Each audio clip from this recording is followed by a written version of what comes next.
Շնորհակալություն, հարգելի կառավարության անդամներ, հարգելի գործընկերներ, հարցս ուղղում եմ Հայաստանի Հանրապետության վարչապետին։ Պարոն վարչապետ, ընդդիմության արհեստական առաջնորդներից մեկը վերջերս մի ուղերձ էր հրապարակել, որտեղ նշվում էր, որ Հայաստանի Հանրապետությունը աղքատանալու է, մեր տնտեսվարողները աղքատանալու են եւ մենք ապրելու ենք աղքատ, քանի որ Հայաստանը, եթե ընտրվի Նիկոլ Փաշինյանը, Հայաստանը պատերազմելու է Ռուսաստանի հետ, տնտեսական պատերազմների մեջ է մտնելու։ Մեդիա արշավ, մի ամբողջ խոսույթ, քաղաքական խոսույթ այսօր ուղղված է արհեստականորեն մեր տնտեսվարողներին դեմոտիվացնելու եւ մեր տնտեսվարողների կանխատեսումները սխալ ուղղությամբ տանելու վրա։ Թեզը հետեւյալն է, որ հուլիսի 7-ին եթե ընտրվում է Նիկոլ Փաշինյանի եւ քաղաքացիական պայմանագիրը, ապա տնտեսական պատերազմ է սկսելու Հայաստանի Հանրապետությունում։ Կխնդրեմ ձեր մեկնաբանությունը այս հարցի շուրջ։ Հարցին կպատասխանի Հայաստանի Հանրապետության վարչապետ Նիկոլ Փաշինյանը, համեցեք պարոն վարչապետ։ Շնորհակալ եմ Տիկին Մինասյան հարցի համար։ Ես կարծում եմ ձեր նշած բազմաքաղաքացին ինքը իր մասին է խոսել, երբ որ խոսել է աղքատացման մասին։ Ես կանխատեսել եմ եւ պնդում եմ իմ կանխատեսումը, որ նա մինչև տարվա վերջ աղքատանալու է, որովհետև Իրանից մեծ որ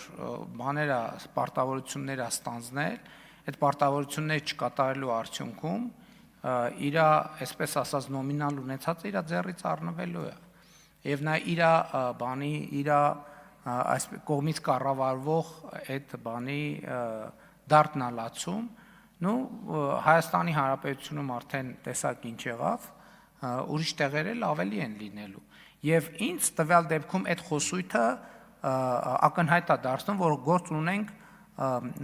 մի տերմին կա ԵԱՏՄ տարածքում եւ ոչ միայն ԵԱՏՄ տարածքում կիրառվող օտարերկրյա գործակալի հետ, ով բանի գործակալական գործունեությունը օտարերկրյա ոնց էր կոչվում, ազդեցության ոնց էր Հա, այդ օրենսդրական այդ տերմինաբանությունը նկատի ունեմ, էլի, ոչ թե շպիոնաժը նկատի ունեմ, այլ այդ տերմինը, որ ԱՊՀ մի շարք երկրներում, կարծեմ Միացյալ Նահանգներում էլ տես տերմինաբանություն կա, հա, վերջը այդ գործունեությունն է ծավալում, այսինքն փորձ է անում հրահրել Հայաստանի Հանրապետություն, Ռուսաստանի Դաշնություն կոնֆլիկտ, այդ կոնֆլիկտի վրա ձեռներ տաքացնելու համար։ Ես անհնար եմ համարում այդպիսի բանը, որովհետև նախ Հայաստանի 2018 թվականին հիշում եք ինչեր էին ասում։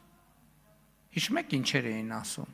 Ասում էին էլի Հայաստան-Ռուսաստան հարաբերությունների 21 թվականին են ասում։ Հայաստանի եւ Ռուսաստանի հարաբերությունները այսօր գտնվում են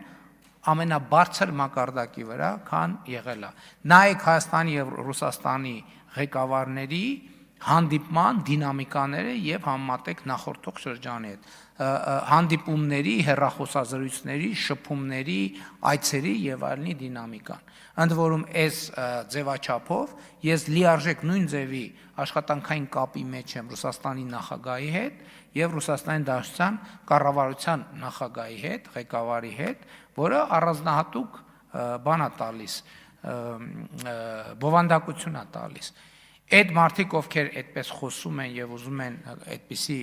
էֆեկտներ, սադրանքներ անել, ես ուզում եմ այդ մարդիկ ուզում են ԵԱՏՄ-ն կաթվածահար անել։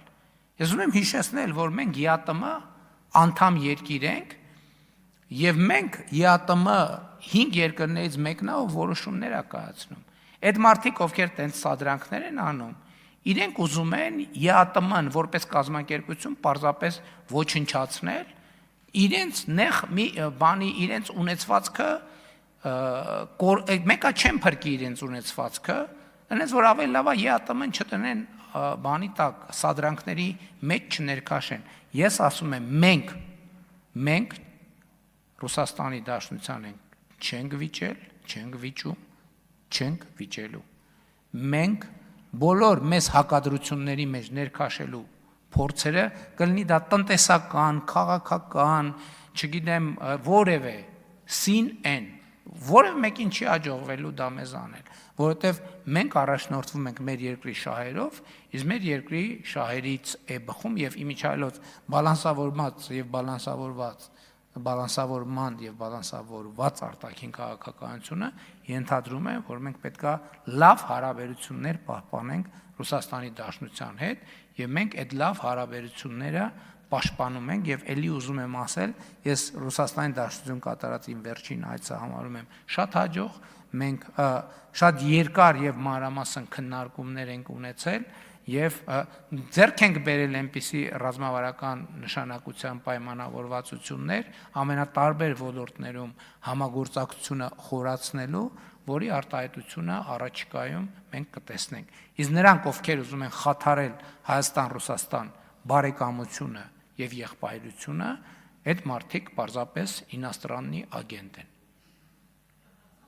Արձագանք չկա, շնորհակալություն։ Բազմաքաղաքացի։ Այսինքն արձագանք եք էլի մի բան ասել։ Շարունակեք, պարոն վարչապետ։ Այդ մարդիկ, որովհետև եւ սա բան չի, բանի 60 երկրի քաղաքացիություն ունեն։ Մի հատ էլ հայտարարում են, թե իրանք տենց քաջաբար սկսում են հրաժարվել քաղաքացիությունից։ Միջև հրաժարվեն 30 տարի կտևի, որովհետև աշխարհում էլ երկիր չկա, որի քաղաքացի չեն։ Այդ մարդիկ, այո, բարձ բուն իմաստով ինոագենտ են եւ գործում են այդ թվում Հայաստան-Ռուսաստան բարեկամության դեմ, ԵԱՏՄ շահերի դեմ եւ ուզում են իրանք կաթվածահարանեն կազմակերպությունը։ Մենք թույլ չենք տալու, որ կաթվածահարանեն կազմակերպությունը եւ բոլորին կոչ եմ անում չտրվել այդ սադրանքներին։ Պրոցեսը, բայց մյուս կողմից այն պրոցեսը ձեր նշած բազմաքաղաքացու աղքատացման պրոցեսը հիմա արդեն ցավում եմ, բայց ոչ մի բանով օգնել չեմ կարող, բայց հիմա մենք սոցիալական շատ լավ, ինչպես տեսակ, ծրագրեր ունենք եւ մանավանդ, երբ որ արդեն լինի միայն Հայաստանի Հանրապետության քաղաքացի, կարծում եմ եւ առողջության ապահովագրությունը եւ սոցիալական մյուս ծրագրերից լիարժեք օգտվելու հնարավորություն կունենա։ Շնորհակալություն։ Շնորհակալություն Լիլիթ Ստեփանյան։